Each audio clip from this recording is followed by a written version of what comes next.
Do you want your business to grow faster? Are you open to new and out-of-the-box ways to drive revenues and increase value? How do you imagine the most successful entrepreneurs and business leaders double, triple, or expand their businesses tenfold or more? The answer is Deals. This is a weekly podcast featuring conversations with business owners, executives, and leaders as we reveal behind-the-scenes details that give you, our listeners, the confidence to pursue your own deal-driven growth. On the show, we discuss a huge variety of deals, everything from large, complex mergers and acquisitions to smaller deals that you can do even without significant capital. My name is Kupfer, and I've been supporting deal-driven growth for businesses for 35 years as a successful entrepreneur, professional negotiator, and attorney. My goal is to help you strategize, plan for, find, and complete deals that will help your company grow faster. Welcome to the DealQuest Podcast. Let's get started. Hey, folks. So on this solocast, I'm going to admit that it's going to be a little bit of a rant here. And I don't usually rant, but, and I'm going to tie it into deals. So stick with me. All right. It's interesting. As I have started to put out more content over the last number of years, I've got a marketing team, right? They push out ads on Facebook and things like that around the podcast, right? Around this podcast, around my book, all that kind of stuff.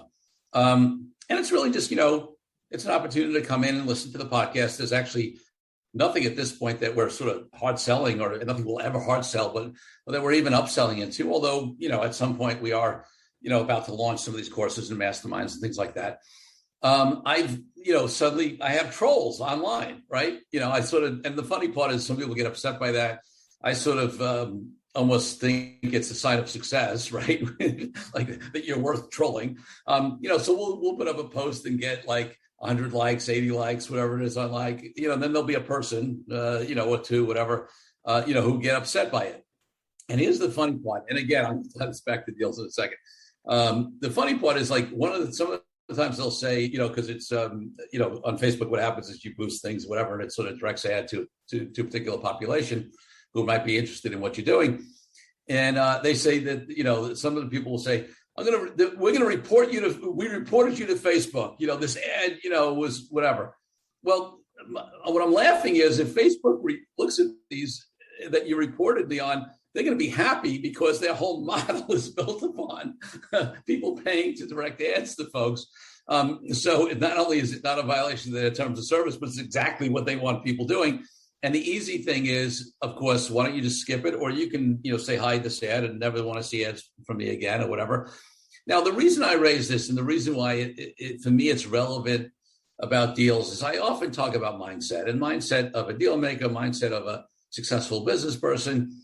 And, I cannot imagine a single person that really has any level of true success. I'm not, there could be somebody who's making a lot of money temporarily because of the way, doing things in manipulation or unethical or whatever. But people have a well-rounded life. People have built a successful business. They're in good relationships. They're happy with themselves, right? I don't know a single person who spends a single amount of time complaining or reporting, that an ad was directed at him, right? On a free platform, by the way, right? That you don't pay for, right? Don't use it, hide it, whatever. And the reason I raise this is because from 2 points of view. Number one, if you have the time or energy to sort of bitch and complain about, especially something that's totally, encouraged and, by the platform that you can click and easily control, then, it says something to me about you, and I can't imagine that you're successful. But also, so many people are impacted, right, in terms of ourselves, in terms of, let's say, the good folks, about what other people think, right? And I don't know why, but I'm not saying when I'm younger I wasn't more influenced by that, but it was more I'd be maybe take to heart or be more worried about people who knew me, family, friends, people like that who might say something, whereas now I still listen, I take it into account, but I'm much more comfortable and confident in myself that even those people have less impact if I happen to disagree with what they're saying. But I've sort of never gotten upset when somebody who doesn't know me, right, would say something bad about me or that concept, right, you growing up, I used to hear about, whatever, these celebrities, sports players, whatever, and some of them would just ignore it, and some of them would be very triggered by when somebody said something bad about them. This is even before social media, right? And, it got me thinking that, because I try to look at all aspects of what makes people successful in business and what makes, folks deal makers. And, you've heard me on my podcast when I have guests on, I'll ask that question sometimes: what made you a deal maker? Or what do you think makes somebody a deal maker? Or what makes somebody successful in business? And I'm always delving into the mindset, the internal journey of it, because that's what fascinates me. And, I've said this over and over again, that I do believe the world is manifest from within, meaning that your experience of it, you don't control everything, but you control your relationship to it. And, our level of happiness and success and things like that are not necessarily determined by what happened to us. There are people who've had horrific things happen to them, and they still are happy and very successful.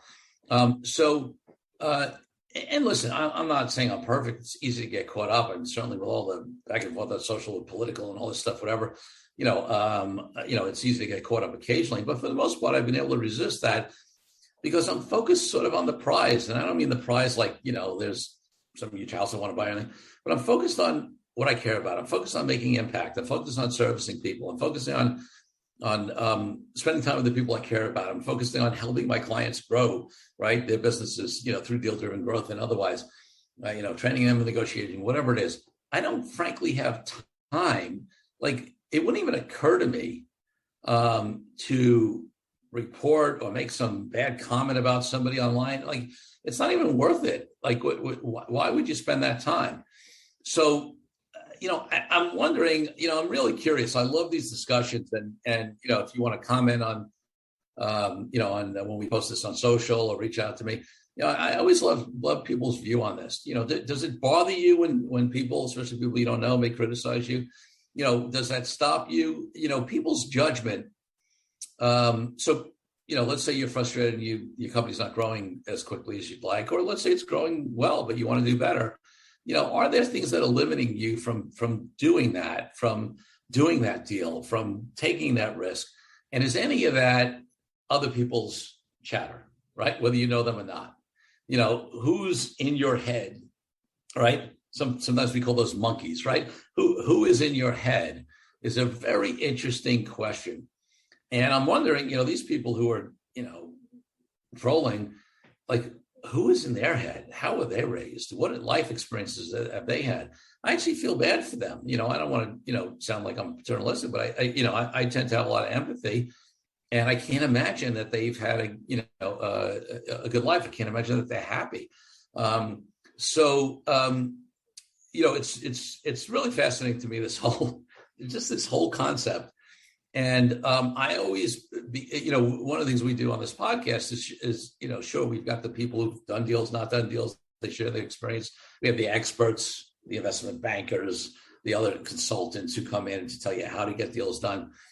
But I always want to come back to this mindset of success, this mindset of a deal maker, this mindset of people who are happy and satisfied, and have global, sort of universal success, holistic success, right? And clearly, to me, none of I don't think I know a single. Do you know a single person who is successful like that, who takes a lot of time and gets caught up in this stuff? I mean, maybe there's probably some exceptions, but I can't imagine that they do. And it's funny. I just finished recording a podcast as a guest, to be a guest in someone else's podcast. And they talked to me about, about what are some of the mistakes that I've made and whatever. And I talked about actually the fact that I think one of my greatest traits is that I'm an eternal optimist, very positive all the time. But at times that has me stay in certain situations or business relationships for too long, when I really should recognize they're not working or the other person's not really aligned, because I always, am thinking positively. But I'd rather take that risk, right, of maybe being a little too positive, most of the time, than living a life that these people live with this negativity, right? With this negative reactions, with this upset, with this anger, in them. And I don't think you can be successful because, listen, business and deals are about building relationships. It's about people, cliche, right? People want to do business with people they know, like, and trust, right? Well, if you are a negative person, if you're a person that sucks energy, if you're a person that people don't want to be around, if you're a person who's always critical in a bad way, right? Reactive, then how can you be successful at deals, at business, at life? I just don't see how you can do it. Let's take a break from the show for a minute so I can invite you to a new way to determine your deal readiness. I created a fast and easy assessment that will determine exactly how deal ready you are. Once you complete the assessment, I use your responses to identify the obstacles that are holding you back from being a deal-driven growth genius. It's as easy as heading to CoreyKupfer.com/assessment. That's CoreyKupfer.com/assessment and filling out a few multiple choice questions. I'll be checking in after the episode to see what your results are. Now back to the show. It's interesting. You may say, hey, Corey, why are you even talking about these people if they don't bother you? None of them bother me individually. What they say about me doesn't bother me. What bothers me, I guess, is the fact that I am up for the growth and the happiness and the success of all human beings. And I think the world would be a much better place if we were like that. There's a saying that hurt people hurt people. Well, that goes out into society. And I think one of the reasons we have problems in society, because society is only made up of a bunch of people, is that we have some of these sort of, disenchanted, angry, upset, hurt folks. So from that point of view, from a societal point of view, from an empathy point of view, it bothers me. What they say about me, I couldn't care less. I don't even pay attention to it. In fact, I probably only see a very small portion of it because my social media managers catch a lot of it and block folks. And again, the ratio is probably 100 to 1, in terms of the likes we get versus or the positive comments we get versus any kind of trolling, at least. But yeah, it just raises this inquiry for me, all right, of all of the elements of success, whether it's in business, deal making, life, and relationships, etc. And for me, this is a pretty clear one. And the easy thing would be for all of us to just say, hey, well, all right, not relevant to me. I mean, yeah, I appreciate it, Corey. I have the same reaction. Maybe it does bother me a little bit more, but whatever. But I think looking at ourselves and the parts of this that may resonate a little bit, like, is there any part of you? And for most of us, there is something where we are limited or influenced in a negative way by other people's view of us, right? Is there any part of us that gets triggered to be negative or down or judging, right, of other people, right? Judgment's a big thing. That's part of what's happening here. And, for a lot of these folks, I think it's very projection. It's, reflective, right? Whatever they say about you is much more about what they fear or think about themselves. So even if it's not at that extreme, and even if, as I know, my listeners and viewers are mainly really, really good, positive, successful people, I think there could be an element of any of this that does maybe resonate. Maybe it's in one little area of your life. Maybe there's one part of your business or people or type segment of your clients that triggers you, right? I think there's always an opportunity to learn from every situation. It's easy to write it off, beforehand. And listen, if you are really willing to be open, right, and you don't have that automatic judgment, it also opens up the number of people you can do business with, the number of people you can do deals with, right? I'm all about really spending time in diverse environments and having opportunities for people from all backgrounds. And, that expands your pool. It expands your opportunity. Well, one of the things you need to do is to suspend some judgment, some implicit biases, things like that we've grown up with or that we've learned that we don't even realize we have. Well, that's sort of like, maybe not quite as extreme as these examples of these trolls, but there are ways we can apply it in our lives. So listen, folks, I hope you all stay positive. You don't judge people. You don't get impacted by people who judge you, whether it's trolls online or somebody says you can't do something that, you say you're going to do. Remember, people are always, whether it's positive or negative, people are always judging you, giving you advice, reacting from their own filters, right? I tell the story about how when I said I was going to leave, established law firm practice, give up 6-figure salary, to make nothing. And I had no clients and I, pay them around on credit cards. Everybody told me I was crazy. And then 3 years later, when they came to my corner office, with a view of Statue of Liberty down on Wall Street, and we had a party for opening the office. They always the same people told me they knew that I'd always be successful, right? It just shows you that people come from their own point of view. So whether it's a troll online who's living a miserable life and is looking to project that or take that out on you, or whether it's a well-meaning family member who says, don't expand your business too quickly, or don't do that deal, or don't, take that risk and become an entrepreneur because they can't see themselves doing it and because they care and they worry about you. For me, the truth comes within. So trust that, work on knowing who you are, working on being comfortable with who you are, work on trusting that your dreams, that you have them for a reason. And don't let anybody, whether it's an internet troll or a well-meaning family member, slow you down.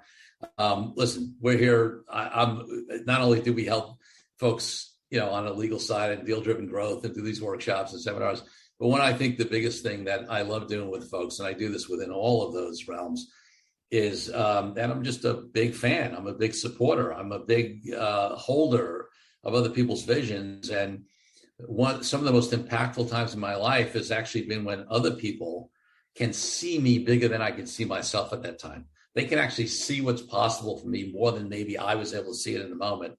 And for any times that I've been able to do that for other folks, that gives me the biggest satisfaction. And I'd much rather be that person than somebody who's trying to tip people down, online, whether that's in my personal life, in my business, in my approach to deals. And I hope and know that you viewers and listeners are the same way. Until next week, Corey Kupfer. Take care. Thank you for joining me on this episode of DealQuest, where we help you understand how deal-driven growth can be your ticket to freedom. I want to invite you to a unique way to tap into the wisdom and experience of the DealQuest community. Join the DealQuest Deal Den Zoom calls, a free monthly 90-minute mastermind. In the mastermind, we address all the challenges you may be facing and help support you with the opportunities that may arise in terms of deal-driven growth. You will get input not only from me, but all the members on the call will collaborate and serve each other in a mastermind format. To sign up for the free mastermind, go to www.coreykupfer.com/dealden. That's coreykupfer.com/dealden. I'll see you there. I'm Corey Kupfer. Until next week, wishing you the freedom and financial prosperity that I know your DealQuest will bring.